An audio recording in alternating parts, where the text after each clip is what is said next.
ప్రపంచంలోనే అతిపెద్ద కావ్యం మహాభారతం. దాని పుట్టుక వెనుక ఒక అద్భుతమైన నమ్మశక్యం కాని కథ ఉంది. రండి, ఆ సృష్టి రహస్యాన్ని ఈరోజు మనం కలిసి తెలుసుకుందాం. ఒక్కసారి ఆలోచించండి. లక్షల శ్లోకాలు, లెక్కలేనంతమంది పాత్రలు, అంతులేని జ్ఞానం. అసలు ఇంతటి మహాగ్రంథం ఎలా ఉనికిలోకి వచ్చింది? ఎక్కడ్నించి మొదలైంది? ఈ ప్రశ్నతోనే మన ఈ ప్రయాణాన్ని మొదలుపెడదాం. అంటారు కదా, ప్రతి గొప్ప సృష్టి వెనుక ఒక బలమైన కారణముంటుందని. మరి మహాభారతం విషయంలో ఆ కారణమేంటో తెలుసా? అది ఏకంగా ఒక యుగ సంక్షోభం. సరే, ఇక కథలోకి వెళ్ళిపోదాం. అది ద్వాపరయుగం ముగిసిపోతున్న సమయం అన్నమాట. అంటే లోకంలో ధర్మం పదిపదిగా క్షీణిస్తోంది, అధర్మం పెరిగిపోతోంది. మనుషులు సత్యం, న్యాయం, నీతిలాంటి వాటిని మర్చిపోతున్నారు. ఇలా అంతా చీకటిగా మారిపోతున్న సమయంలో మొత్తం మానవాళికి దారి చూపించటానికి ఒక వెలుగు కావాలి కదా. ఆ వెలుగే ఒక మహర్షి రూపంలో వచ్చింది. సరే, ఇక మన కథలోకి అసలైన హీరో వస్తున్నారు. ఆయనే సకల వేదాలను విభజించిన వేదవ్యాసుడు. ఆయన ఒక మామూలు సంకల్పం తీసుకోలేదు, అది ఒక మహాసంకల్పం. ఆయన హిమాలయాల్లో ఒక గుహలో కూర్చుని తపస్సు చేసుకుంటున్నారు.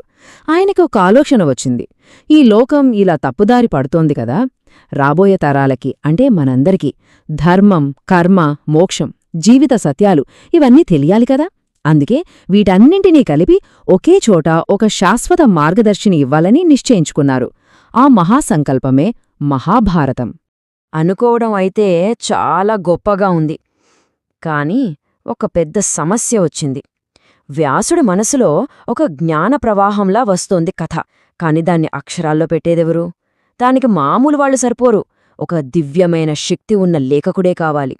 సరే, ఈ సమస్యకి పరిష్కారం కోసం వ్యాసుడు ఏకంగా సృష్టికర్త బ్రహ్మదేవుడికే తపస్సు చేశారు.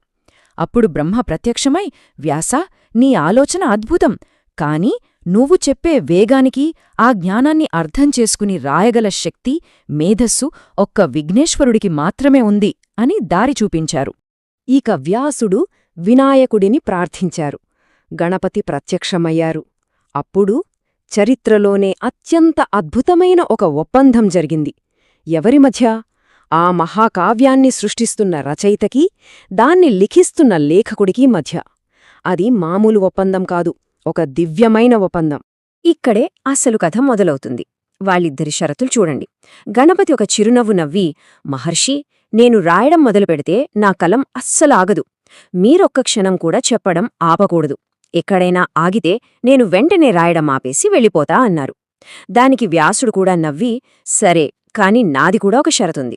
నేను చెప్పే ప్రతి శ్లోకం యొక్క అర్థం మీకు పూర్తిగా తెలిసాకే రాయాలి అన్నారు. చూశారా, ఇది కేవలం ఒప్పందం కాదు, ఇద్దరు మహామేధావుల మధ్య జరుగుతున్న ఒక ఇంటెలెక్చువల్ ఛాలెంజ్ అన్నమాట. అసలు ఆలోచించండి, లక్షల శ్లోకాలని ఒక్క క్షణం కూడా ఆగకుండా చెప్పడం ఎవరికైనా సాధ్యమా? అస్సలు కాదు. మరి వ్యాసుడు ఎలా చెప్పారు? ఇక్కడే ఆయన తెలివిదాగుంది.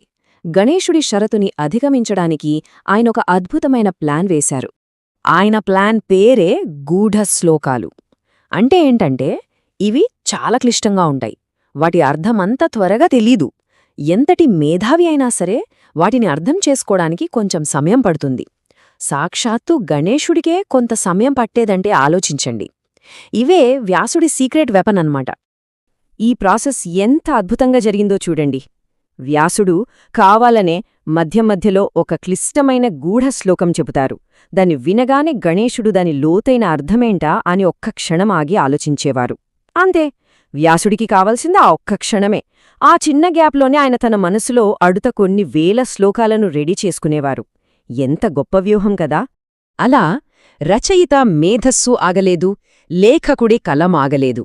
ఒకటి కాదు, రెండు కాదు, ఏకంగా 3 సంవత్సరాలపాటు సాగింది ఈ మహాయజ్ఞం. ఆ తర్వాత మానవ చరిత్రలోనే నిలిచిపోయే ఒక గొప్ప ఇతిహాసం, మన మహాభారతం రూపుదిద్దుకుంది. ఇక్కడ మనం గుర్తుంచుకోవాల్సిన విషయం ఒకటుంది. మహాభారతం అంటే కేవలం కౌరవులు, పాండవుల మధ్య జరిగిన యుద్ధం కథ మాత్రమే కాదు. అది జీవితానికి సంబంధించిన ఒక ఎన్సైక్లోపీడియా లాంటిది. రాజనీతి, ధర్మసూత్రాలు, ప్రేమ, త్యాగం, మనుషుల మధ్య సంబంధాలు, అన్నింటికన్నా ముఖ్యంగా శ్రీకృష్ణుడు అర్జునుడికి చెప్పిన భగవద్గీత ఇవన్నీ అందులో ఉన్నాయి. అందుకే మహాభారతాన్ని 5వ వేదమని కూడా పిలుస్తారు. ఆ దివ్య రచన పూర్తయిన క్షణం ఎలాంటిదో తెలుసా?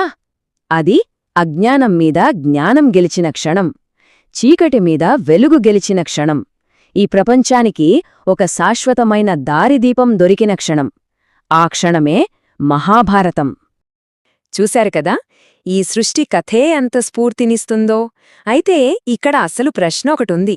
వేల సంవత్సరాల క్రితం మనకు అందిన ఈ జ్ఞాన సంపద నుండి ఈరోజు ఈ తరం నేర్చుకోవాల్సిన పాఠాలు ఏమిటి? ఒక్కసారి ఆలోచించండి.